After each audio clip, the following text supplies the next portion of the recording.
Thank you, Edwin, for your presentation. Hello, everyone. My name is Sharmina Rahman, and I'm going to start off with some critical incidents about France.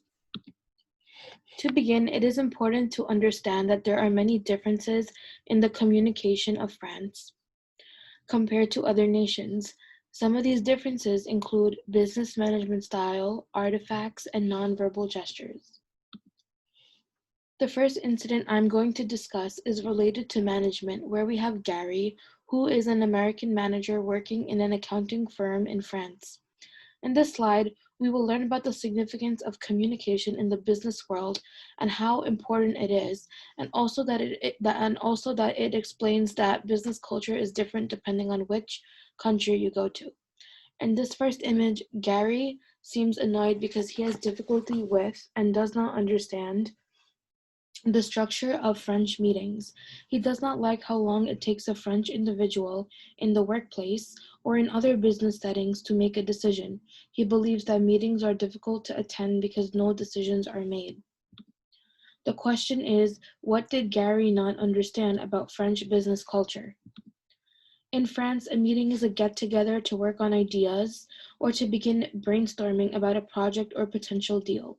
As seen in the first image, which is more casual, rather than make immediate decisions formally, like Americans would do, as pictured in the second image.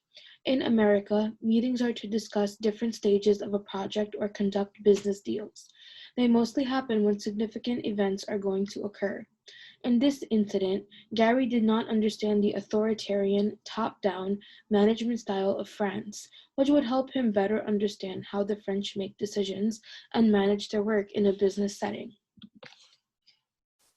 The next incident is related to artifacts. In this image, we see a teacher scolding a student with a hijab on. In this incident, in 1989, three schoolgirls from North Africa came to the French city of Creole wearing headscarves since they were Muslim. The principal of their school asked them to remove the scarves, and they could not wear them in school any longer. Here, the question is, what differences did the principal and the girls and their families have? The difference between the principal, girls, and their families were their views towards artifacts. The principal felt that the scarf was an attack on the secularity of French public schools. After the meetings took place with parents, teachers, administrators, and officials from the National Ministry of Education and with mediation from local organizations such as the Tunisian Cultural Association, a compromise was reached. The girls could wear their veils while on school grounds, but had to remove them during class. Over time in France, the wearing of veils, headscarves, kippots, and large crosses, as well as other religious garments, were banned.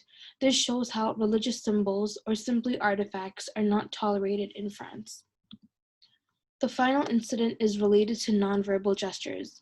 In this particular incident, Marco is a Thai manager working at a finance company in Paris, France. Ever since his arrival in France, Marco has been smiling throughout his time at his new job, even though his coworkers do not. He smiles at everything, even when he is being scolded for doing something incorrectly, which causes his supervisor to have a meeting with Marco about his behavior, which is considered to be rude and disrespectful. What did Marco and his supervisor not understand? Marco did not understand that in business, in France, smiles are only exchanged when it is absolutely necessary, and smiling out of necessity is considered rude behavior. Marco's supervisor did not understand that in Thailand, known as the land of smiles, people smile to express happiness, and they also smile when things go wrong, because smiling is in the country's culture and tradition. The first image shows the common expression of French people, while the second image represents the expression of Thai people. In France, you have to spend a lot of time decoding the significance of such gestures that frequently occur in everyday business life if you are not from that nation. In order to have such anonymity, you need to split the professional and personal lives that you have in France if you want to work there. In conclusion, these incidences altogether help us understand the differences between French culture and other cultures. France has different nonverbal gestures, business management styles, and artifacts that make it operate differently than other nations around the world. Business culture in France is much more formal, and there are rules to obey, which many foreigners do not understand when coming to France. Understanding these differences can help non French individuals in France adjust more smoothly to this nation. Thank you for listening.